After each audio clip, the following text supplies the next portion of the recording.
kalian agar teman kalian tahu apa yang kalian tahu. Setuju?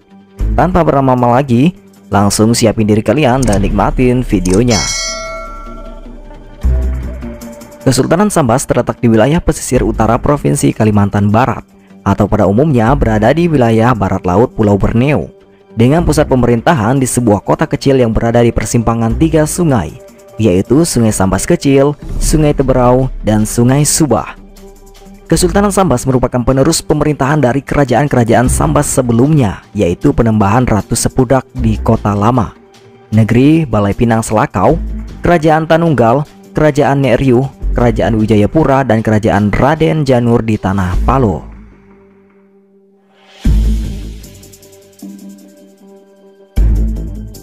Kesultanan Sambas banyak mewariskan benda-benda pusaka dari para leluhurnya, seperti tempayan keramik dari dataran Tiongkok, pedang peninggalan para Sultan Sambas, lela atau meriam kecil, tombak canggah, payung ubur-ubur dari negeri Brunei, pakaian kebesaran Sultan Sambas, seperangkat alat untuk makan sirih, dan kaca kristal dari negeri Inggris dan Belanda. Nah, untuk video kali ini kita hanya membahas tentang sebuah benda pusaka peninggalan Kesultanan Sambas yang masih dikeramatkan hingga sekarang adalah lela atau meriam kecil, atau biasa lebih dikenal masyarakat awam dengan sebutan meriam beranak.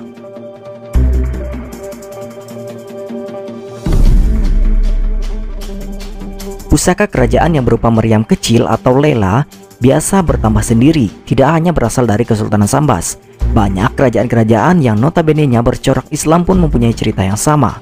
Tapi kali ini ruang lingkup kita hanya di Kesultanan Sambas. Yo, gaskan, simak baik-baik ya.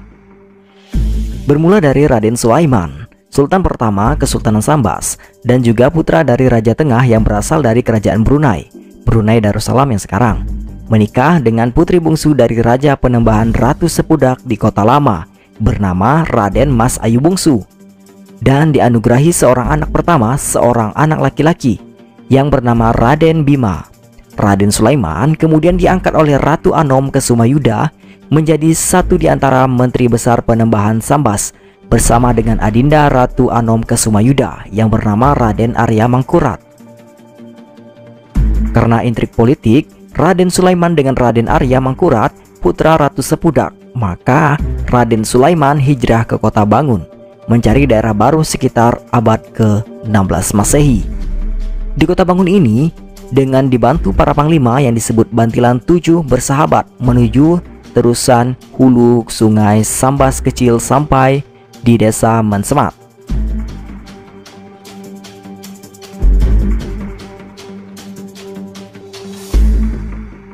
Tahun 1648 Masehi, Raden Sulaiman mendirikan Kota Bandir. Sekitar 4 tahun menetap di Kota Bandir, secara tiba-tiba Ratu Anom Kesumayuda datang menemui Raden Sulaiman, di mana Ratu Anom Kesumayuda menyatakan bahwa ia dan sebagian besar petinggi dan penduduk Penembahan Sambas di Kota Lama akan berhijrah dari wilayah Sungai Sambas ini dan akan mencari tempat menetap yang baru di wilayah Sungai Selakau. Disinilah Penembahan Balai Pinang berdiri, tetapi umur kerajaannya tidak panjang. Tahun 1651, Raden Sulaiman hijrah ke Sungai Teberau, lalu menempati daerah Kota Lubuk Madung, sekarang Desa Lubuk Lagak, wilayah Desa Lubuk Dagang, Kecamatan Sambas. Di Kota Lubuk Madung, Raden Sulaiman dilantik menjadi Sultan I dengan gelar Sultan Muhammad Safiuddin I.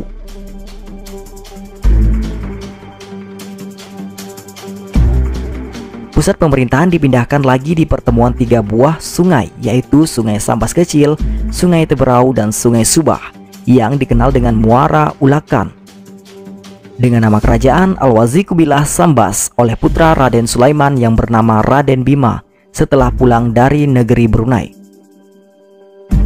Di gedung pusaka ada sebuah meja bundar berdaun batu marmer peninggalan kerajaan Sambas, yang di atasnya terletak tempat tidur berdinding kaca diselimuti kelambu kuning, tempat menyimpan 7 buah meriam kecil yang disitulah dengan pusaka hasil pertapaan kerajaan Sambas. Meriam-meriam kecil itu dibungkus seperti layaknya bayi. Awalnya hanya terdapat 3 pucuk lela atau meriam kecil pusaka kerajaan Sambas lama, Penembahan Sambas, Penembahan Ratu Sepudak, dari ibu negeri Sambas Kota Lama itu. khususnya hanya dipusakai manakala penobatan para Sultan Sambas saja. Ketiga benda itu dimandikan dengan air langgir atau kasai, dipayungi dengan payung ubur-ubur dan dibesarkan dengan alat kebesaran upacara kerajaan Sambas. Tiga meriam peninggalan Ratu Sepudak adalah: yang pertama, Raden Sambir, meriam kecil yang panjang berbuntut. Yang kedua, Raden Mas, meriam kecil yang besar pendek. Yang ketiga, Raden Pajang, meriam kecil yang kecil pendek dan tidak berbuntut. Benda-benda pusaka itu merupakan peninggalan dari Raden Sulaiman, Sultan Muhammad Safiuddin. Hadiah dari mertuanya Ratu Sepudak. Diceritakan meriam tersebut berasal dari hasil pertapaan raja-raja Sambas terdahulu. Menurut kepercayaan, meriam tersebut hanya berhasil diangkat apabila benda itu sendiri berkenan. Walaupun kecil, kalau beliau tidak berkenan, tidak terangkat. Demikianlah biasa warga masyarakat setempat menyatakan misteri kesakralan benda keramat tersebut yang sebenarnya tergolong sebagai senjata api tersebut. Anehnya, masih memiliki 4 saudara yang berupa meriam kecil juga. Keempat pusaka meriam kecil itu datang dengan sendirinya, masing-masing bernama Raden Putri, Ratu Kilat, Pangeran, Pajajaran, dan Panglima Guntur. Banyak yang berkeyakinan bahwa barang-barang itu memiliki khodam dan kadang-kadang dapat menghilangkan diri dan sewaktu-waktu berkumpul kembali.